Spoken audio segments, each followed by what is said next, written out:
Thomas Soto.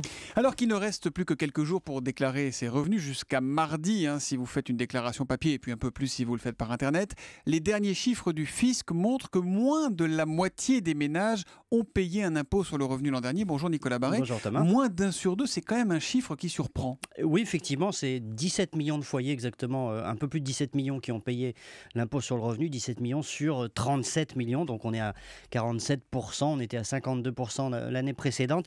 La raison, c'est que le gouvernement en fait a accordé une ristourne à des ménages qui auraient dû payer l'impôt sur le revenu. Du coup, un certain nombre d'entre eux sont sortis de l'impôt sur le revenu et ont rejoint cette grosse majorité de Français qui n'en payent pas. Ça veut dire qu'en fait, l'impôt sur le revenu est concentré sur un plus petit nombre de gens. Oui, et puis exactement. Et puis ça veut dire aussi qu'on entretient une idée fausse, à savoir que la pression fiscale finalement n'est pas si lourde que ça.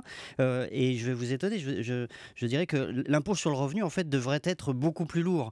De cette manière, les Français, tous les Français du coup, et pas seulement les 10% les plus aisés, eh bien se rendraient compte du poids écrasant de la fiscalité et du coup, ils seraient peut-être plus exigeants sur l'emploi des fonds publics. Mais en fait, tout notre système fiscal, il faut bien comprendre, est conçu à l'envers. C'est-à-dire qu'il est pensé pour camoufler le poids de l'impôt et les impôts qui sont les plus douloureux, les plus visibles, comme l'impôt sur le revenu, eh bien effectivement, sont payés par un nombre limité de gens, moins de la moitié des Français, on l'a dit.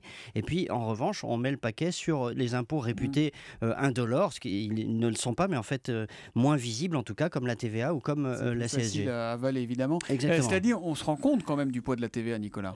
Oui, mais on s'en rend pas suffisamment compte. C'est-à-dire que si les prix étaient affichés hors TVA, comme aux États-Unis, on verrait que quand on achète une voiture 10 000 €, il y en a 2 000 qui va directement au fisc. Et puis surtout, on pourrait appliquer, à la limite, pourquoi pas, le même raisonnement pour les charges sociales. C'est-à-dire que si les salariés recevaient sur leur compte en banque un salaire brut et qu'ils devaient ensuite faire un chèque correspondant à 20%, voire un tiers de leur revenu, ils se rendraient compte à quel point la douloureuse est difficile à supporter. Donc il faut rendre l'impôt visible, ne pas essayer de le camoufler, car plus il sera visible pour tout le monde, plus l'État sera obligé de faire très attention avec ce qu'il fait avec. L'édito éco de Nicolas Barré, directeur de la rédaction des Échos, c'est tous les matins à 8h10 sur Europe 1. Merci, à demain Nicolas. À demain.